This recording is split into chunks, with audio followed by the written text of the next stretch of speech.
Olá, caríssimos, tudo bem? Eu sou a professora Luciana e vou ministrar nesse período a disciplina Trabalho de Conclusão de Curso 1.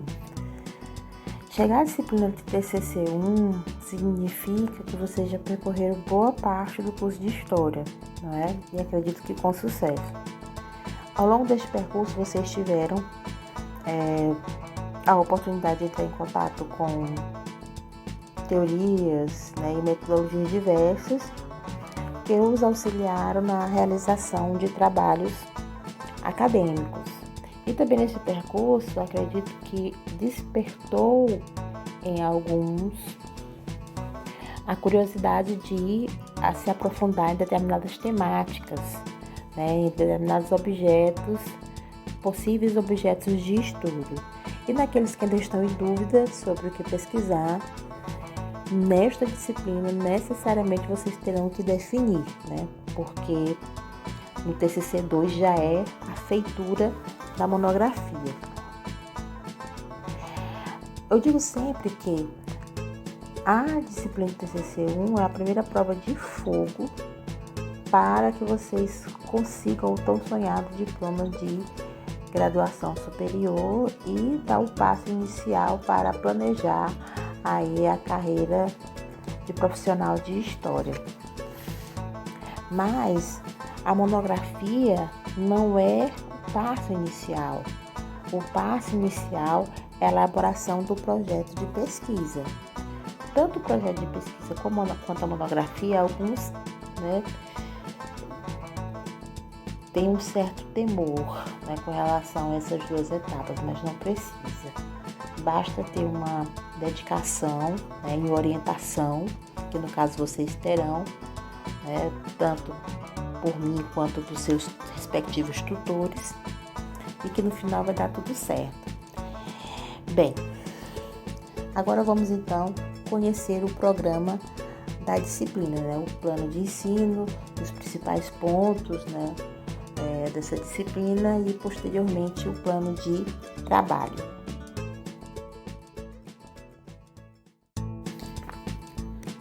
Pois bem, a disciplina do TCC1 tem a carga horária de 60 horas e o que vai nortear a execução dessa disciplina é a seguinte ementa: produção do conhecimento histórico, operacionalização das fontes e a teorização da pesquisa, elaboração do projeto de pesquisa para a realização do trabalho monográfico de conclusão de curso.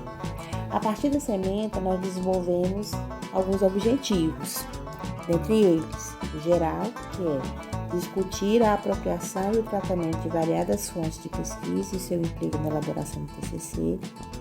Os específicos, refletir sobre a função do emprego das fontes na construção histórica, avaliar o emprego da empiria e do aporte teórico da produção do trabalho acadêmico, discutir a metodologia no emprego de cada documento manuseado na construção do trabalho acadêmico e informar a respeito dos elementos constituintes do trabalho acadêmico, pretextuais, textuais e pós-textuais, além de apresentar a ABNT atualizada. Diante desses objetivos, nós organizamos a disciplina em três unidades. A unidade 1 e 2, que terá carga horária de mais ou menos 30 horas, nós iremos abordar o tratamento das fontes, mas em específico nesta aula nós iremos tratar sobre a diversidade das fontes, e a orientação para o trabalho do projeto de pesquisa. A unidade 3, que constará com 30 horas, ficará destinado para a elucidação de dúvidas acerca da elaboração da monografia, no que concerne aos elementos pretextuais, textuais e pós-textuais, e apresentar a normatização técnica da elaboração do TCC, ou seja, a ABNT atualizada. Sobre os procedimentos pedagógicos e metodológicos, dentro de uma disciplina na modalidade de educação à distância, a operacionalização dela se dá principalmente pela interação entre tutores e discentes. E a orientação inicial dada para os tutores é que eles enfatizem junto aos discentes que o emprego dos documentos, ou seja, das fontes documentais, das fontes históricas, é fundante para a construção do conhecimento histórico. Além disso, pôr em relevo que os indícios, os sinais encontrados relacionados a qualquer objeto de estudo, eles deverão ser avaliados com criticidade, pois esses registros foram construídos por homens e mulheres em diferentes temporalidades. Então, deve-se fazer uma discussão sobre esse tipo de registro encontrado e as metodologias e as teorias mais adequadas para analisar o conjunto de fontes, determinadas fontes. Outro princípio importante para ser destacado é que o objeto de estudo sempre ou quase sempre é uma escolha do discente. E a partir dessa escolha, ele vai atrás, dos registros e ter contato com a metodologia, a teoria para analisar, para problematizar a pesquisa. O que é importante frisar é que existe uma diversidade de tipos de fontes, que podem ser iconográficas, fílmicas, textuais, orais, imagéticas, enfim, uma infinidade, que serão matéria-prima para a composição do texto narrativo. E que cada fonte ela deve ser analisada com devido cuidado e com o emprego de teorias e metodologias mais adequadas para essas fontes, para determinado tipo de fontes.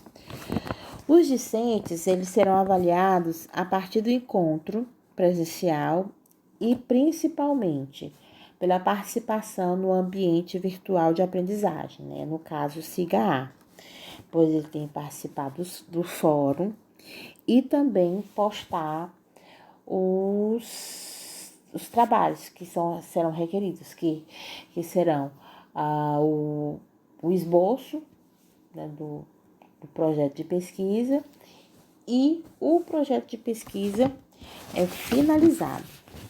A avaliação principal, portanto, será o projeto de pesquisa.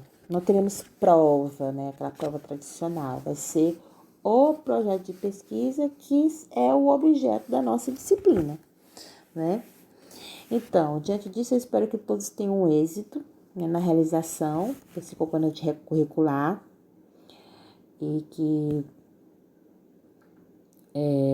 com o auxílio dos tutores, que são excelentes, muito, muito qualificados, e com o meu auxílio também, que nós os ajudaremos no que for necessário. Mas, para isso, para que o êxito aconteça, é necessário que vocês tenham a máxima dedicação,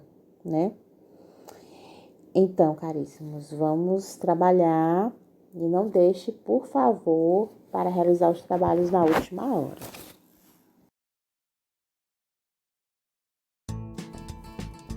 Então, vamos aqui entrar no escopo das unidades.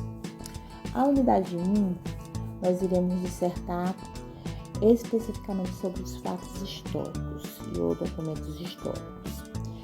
Mas vamos centrar apenas em explicitar a diversidade do fato histórico, porque a discussão metodológica vai ficar para a próxima. As discussões sobre o tratamento dado a essas fontes através de metodologias ficará para a próxima aula, uma aula específica só para tratar sobre a questão da metodologia, que faz necessário. Então, escrever história depende da escolha do historiador.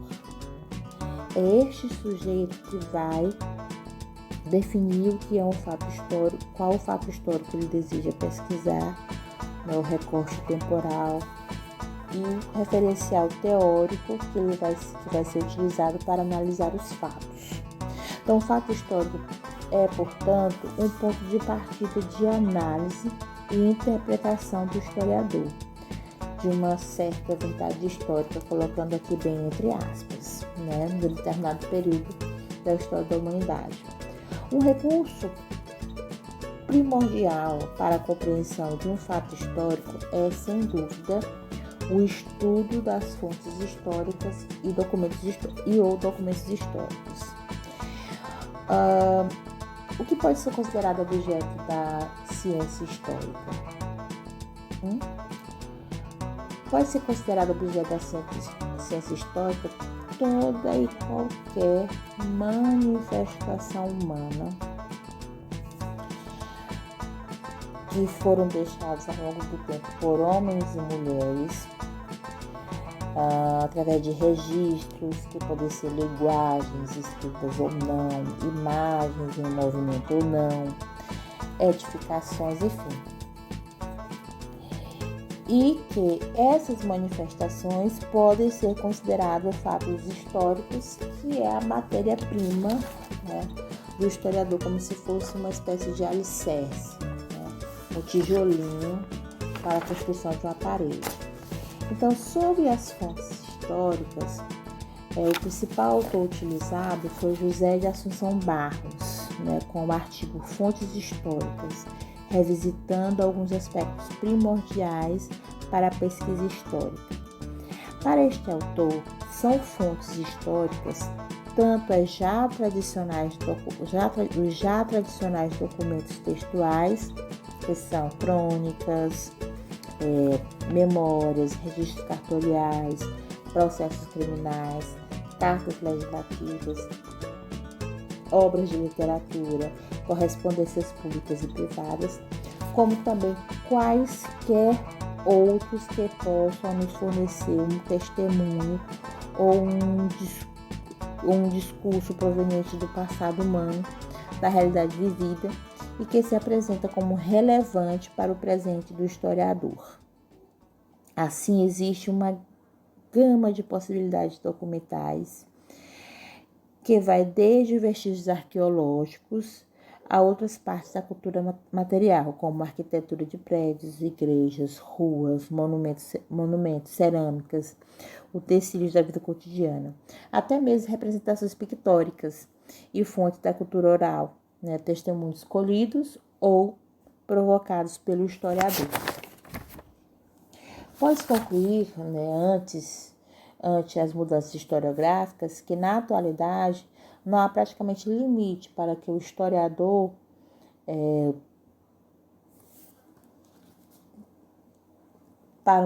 quanto à possibilidade de transformar qualquer coisa em fonte histórica.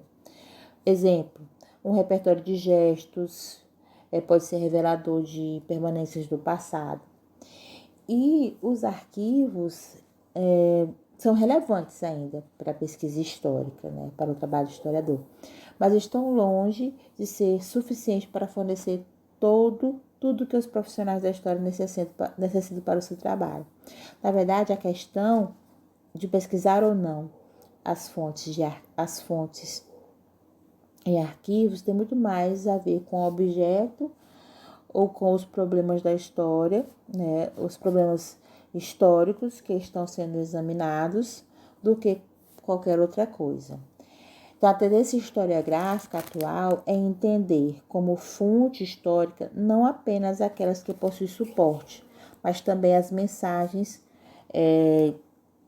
conjuntos integrados de práticas, representações, verbalizações e não verbalizações que circulam livremente, sem uma matéria na qual se fixam e que as imobilizam.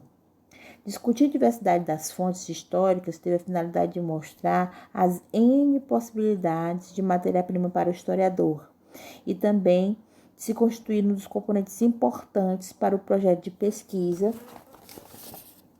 que será o nosso próximo assunto, o nosso próximo conteúdo, que é o conteúdo da unidade 2.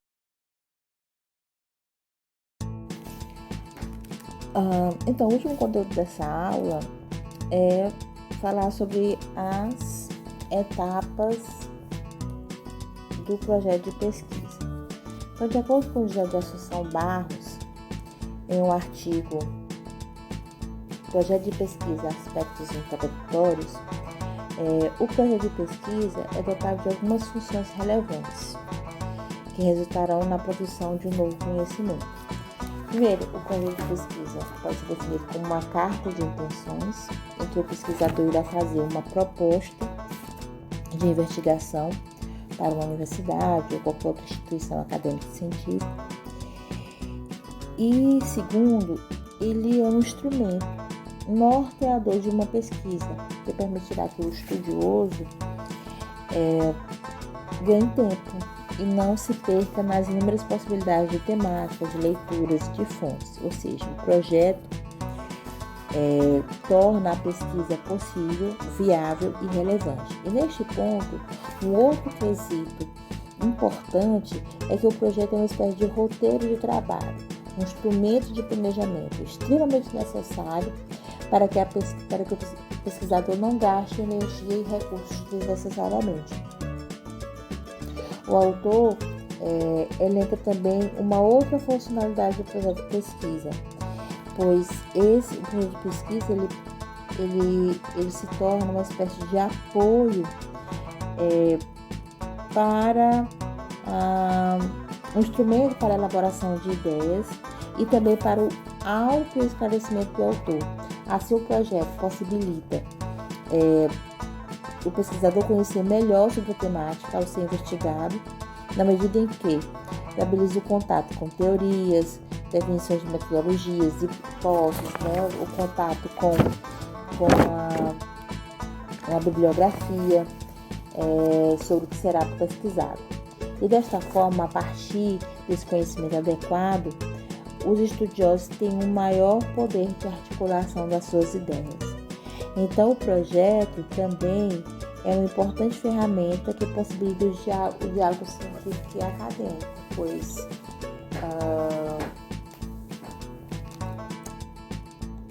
o projeto é uma construção coletiva, né? Nunca é uma construção somente individual, porque ele é constituído através do diálogo. Então, diante do exposto das finalidades e das funcionalidades, o autor ele faz a seguinte pergunta: quais as partes que compõem o projeto de pesquisa? E aí ele vai responder essa pergunta primordial com outras perguntas que se referem a cada etapa da pesquisa. Exemplo, ele vai falar, a primeira pergunta é o que fazer? Geralmente, essa pergunta, ela compõe o conteúdo da introdução de um projeto, que é a parte que vai ser proposto o objeto de estudo, a delimitação, a problematização da temática. E aqui também pode aparecer uma espécie de revisão bibliográfica, que demonstra com quais autores o pesquisador está dialogando para delimitar a temática sugerida. A outra pergunta é por que fazer? E aí é uma outra etapa do projeto, que é a justificativa, onde o pesquisador irá expor o porquê da relevância do projeto, ou seja, a oportunidade de convencer o outro leitor de que aquela pesquisa é relevante ser desenvolvida. A outra pergunta é o para que fazer, que nada mais é do que os objetivos que se quer alcançar ao final da pesquisa.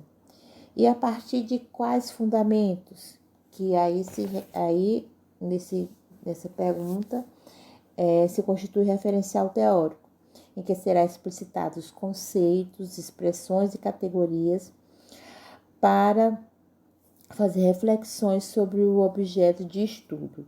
E entre o referencial teórico e a metodologia estão as hipóteses, que são as possibilidades de respostas para os objetivos construídos. E essas possibilidades de resposta também guia para qual metodologia ou quais metodologias mais adequadas a serem escolhidas, a serem utilizadas para o desenvolvimento da pesquisa. O que fazer e o como fazer dentro do escopo da pesquisa histórica são, respectivamente, as fontes que serão utilizadas e a metodologia. Então, nesse caso, faz-se necessário discorrer sobre as fontes que serão usadas e, após isso, dissertar sobre as metodologias que serão utilizadas para constituí-las em um corpus documental e para interpretá-las. Uma outra pergunta pertinente a ser respondida no projeto é a partir de que diálogo? Então, a pesquisa científica geralmente nunca, ou quase nunca, ou nunca mesmo, ela parte do zero. Algum pesquisador já trabalhou aquela temática e, desta forma, o estudioso deve apresentar e analisar a bibliografia relevante para servir de apoio para o esclarecimento daquela temática. E também essa revisão bibliográfica, ela pode também ser contestada e ser proposta uma correção, né? Então, essa parte é denominada revisão bibliográfica, e esta exposição da literatura também serve para mostrar as lacunas de determinadas temáticas e assim reforçar os argumentos da justificativa. O quando fazer, uma das últimas perguntas, é o planejamento das etapas da pesquisa, que especificará o tempo destinado para cada parte da execução, né, do projeto de pesquisa. O resultado do cumprimento deste cronograma será a elaboração do relatório de pesquisa, que no nosso caso é a monografia. Sobre a terceira unidade, nós iremos expor sobre a terceira unidade, que são os elementos textuais, pré-textuais, textuais e pós-textuais, e a BNT atualizada vai ser explorada numa outra aula, né?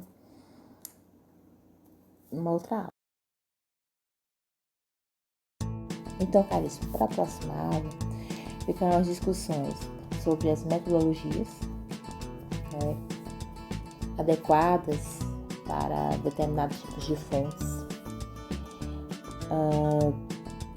Vai ficar também as discussões, a apresentação dos elementos pré-textuais, textuais e pós-textuais de um trabalho acadêmico, né, no caso a monografia, e o conhecimento sobre a BNT atualizada. Antes de terminarmos a aula, eu quero só aqui expor para vocês, que era para ter feito isso no início da aula, mas enfim, estou fazendo agora, expor para vocês o plano de trabalho, ou seja, o que vocês irão fazer nessa disciplina além do projeto de pesquisa. Bem, na primeira unidade, que tem como foco a diversidade e a utilização das fontes de forma criteriosa e ética, temos dois textos, né, que é o primeiro texto é o texto do Sérgio Hugo Mena, a pesquisa científica e a formação acadêmica, que eu chamo vocês para fazer uma reflexão sobre, né, a importância da pesquisa acadêmica a importância da pesquisa científica dentro do âmbito acadêmico. E dessas discussões resulta o questionamento para o nosso primeiro fórum, que é: qual a importância da produção monográfica dos cursos de História? É uma pergunta simples, mas que suscita muitas discussões. Um outro texto que vai ser utilizado nessa unidade é o texto de José de Assunção Barros, Fontes Históricas, revisitando alguns aspectos primordiais para a pesquisa histórica. E aí ele escreve lindamente sobre as fontes históricas, sua natureza e toda a complexidade que envolve esse instrumento primordial para o historiador. A segunda unidade, nós iremos, né, como nós já discorremos, é sobre o projeto de pesquisa, né, que vai ser, né, o deslindar sobre as etapas do projeto de pesquisa, e aqui temos definição do tema, construção do objeto do problema, fundamentação teórica e conceitual, justificativa, objetos, metodologia, cronograma e referenciais teóricos, referências bibliográficas, desculpa. Então, para essa unidade, nós temos um texto, que é também um texto de Zé de Assunção Barros, que é um artigo pequenininho, mas muito esclarecedor, intitulado Projeto de Pesquisa, Aspectos Introdutórios. E aí eu proponho para vocês a nossa primeira atividade de escrita, que é a elaboração do esboço do projeto, como se fosse uma boneca do projeto, em que lá tem que constar a revisão bibliográfica sobre a temática escolhida, o levantamento prévio, dos locais de acervo e natureza das fontes, e o referencial teórico. Então, uma forma de auxiliá-los, dar-se uma clareza sobre o que vocês irão escrever no projeto de pesquisa. A terceira unidade estudar de acompanhamento, orientação da produção do texto. O que é que nós vamos especificamente fazer? É o projeto de pesquisa, não é? E aí tem outro texto, que é o texto 4, o texto da Sueli Ferreira Deslandes, que é o projeto de pesquisa como exercício científico e artesanato, intelectual. E aí eu proponho a nossa avaliação, que é a elaboração do projeto de pesquisa, ou seja, um projeto de pesquisa finalizado. Então, a disciplina está estruturada dessa forma. Ok, caríssimos? Muito obrigada pela atenção e até a nossa próxima videoaula. Cheiros!